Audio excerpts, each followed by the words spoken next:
ہم یہ سوچتے ہیں کہ اگر ہم 4 پیسے کما لیں گے سامنے والے کو پتہ نہیں چلے گا، اور یہ سوچ کر کہ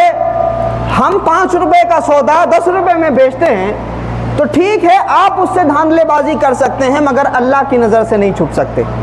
تو جب بھی کبھی ذہن میں یہ خیال آئے کہ یہ پیسے پڑے ہیں، یہ حرام کا پیسہ ہے، یا میں فائدہ اس سے لے سکتا ہوں اور کوئی آس پاس میں دیکھنے والا نہیں ہے، میں اس کے ساتھ میں زیادتی کر سکتا ہوں، تو جب بھی کبھی یہ خیال دل میں پیدا ہو نا تو یہ سوچا کریں کہ کوئی دیکھے نہ دیکھے لیکن میرا مالک ضرور دیکھ رہا ہے۔ جس طرح سے سی سی ٹی وی کیمرے لگے ہوتے نا کہیں کسی آفس میں، تو آدمی جب جاتا ہے تو تھوڑا اویئر ہو کے جاتا ہے، تھوڑا احتیاط سے جاتا ہے، کوئی بھی عمل کرتا ہے تو تھوڑا احتیاط سے کرتا ہے۔ تو وہ کوشش یہ رہتی ہے کہ میں سی سی ٹی وی کیمرے کی نظر میں نہ آ جاؤں، جہاں لکھا ہوتا ہے نا you are under the C C T V camera, تو آدمی تھوڑا سا محتاط ہوتا ہے۔ محتاط اس وجہ سے ہوتا ہے کہ کہیں میری حرکت ریکارڈ نہ کر لی جائے، کہیں میری حرکت ریکارڈ پہ نہ آ جائے، کہیں ایسا نہ ہو کہ مجھے ذلیل و رسوا کر دیا جائے۔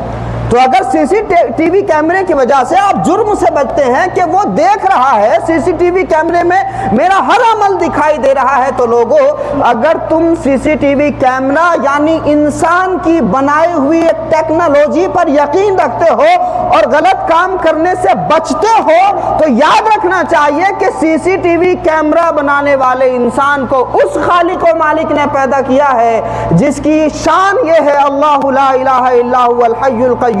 لا تاخذہ سنۃ ولا نوم، کہ وہ مالک ہے، وہ اللہ ہے جس کا کوئی شریک نہیں، وہ ہمیشہ زندہ ہے، ہمیشہ باقی اور قائم رہنے والا ہے۔ لا تاخذہ سنۃ ولا نوم، یہ سی سی ٹی وی کیمرہ کبھی بند بھی ہو سکتا ہے، اس پر لاٹھی بھی چلائی جا سکتی ہے، اپنے چہرے پر کپڑا بھی رکھا جا سکتا ہے، تم سی سی ٹی وی کیمرے کی نظر سے بچ سکتے ہو، لیکن اللہ کہتا ہے لا تاخذہ سنۃ ولا نوم، اے لوگو تمہارا مالک وہ ہے جس کو نہ اونگ آتی ہے نہ وہ سوتا ہے، تو اس کی نظر سے کبھی نہیں بچ سکتے۔ اس لیے جب بھی کرائم کرنے کا خیال آئے، جب بھی کبھی جرم کرنے کا خیال آئے، جب بھی کبھی جرم کا موقع ہو تو یہ ضرور سوچئے کہ کوئی دیکھے نہ دیکھے لیکن میرا رب مجھے ضرور دیکھ رہا ہے۔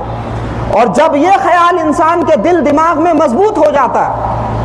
جب یہ انسان سوچنے لگتا ہے کہ میرا مالک مجھے دیکھ رہا ہے، تو بس یہیں سے اللہ سے قربت مضبوط ہونے لگتی ہے، اللہ سے تعلق مضبوط ہونے لگتا ہے۔ اور اگر کوئی انسان یہ سوچ کر کے کہ میرا مالک مجھے دیکھ رہا ہے جرم سے بچ جائے، جرم کرنے کا موقع ہو کہ وہ زنا کر سکتا ہے، موقع ہو کہ شراب کی بوتل ہاتھ میں ہے وہ پی سکتا ہے، کوئی روکنے ٹوکنے والا نہیں،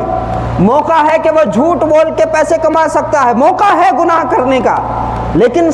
عین موقع پہ، موقع واردات پہ اگر یہ خیال آ جائے کہ میرا مالک مجھے دیکھ رہا ہے، میرا رب مجھے دیکھ رہا ہے، اس کی پکڑ سے میں نہیں بچ سکتا، اس کی پکڑ سے نہ فرعون بچا، اس کی پکڑ سے نہ قارون بچا، اس کی پکڑ سے نہ نمرود بچا، اس کی پکڑ سے نہ شداد بچا، دنیا کے وہ لوگ جن کے نام کے درہم و دینار چلتے تھے اور لوگوں کے سروں پر جو لوگ حکومت کرتے تھے، جن کے ایک ایک اشارے پر زندگی اور موت کے فیصلے ہوتے تھے، بندہ اگر یہ سوچے کہ وہ لوگ جو زندگی اور موت کے فیصلے کرتے تھے، جن کی مہروں سے پورے علاقے فتح ہو جاتے تھے، آج وہ رب کی پکڑ سے نہیں بچ سکے، تو جب اتنے بڑے حکمراں رب کی پکڑ سے نہیں بچ سکے تو میں کیسے اس مالک کی پکڑ سے بچ سکتا ہوں؟ اگر بندہ یہ سوچ کر کے گناہ سے رک جائے اور غلطی سے باز آ جائے تو اللہ رب العزت اپنے ایسے بندے کا تذکرہ فرشتوں کے درمیان بیٹھ کر کے فرماتا ہے، اور مالک کہتا ہے دیکھتے ہو میرے بندے کو، رشک فرماتا ہے اپنا خالق و مالک کہ دیکھو میرے بندے کو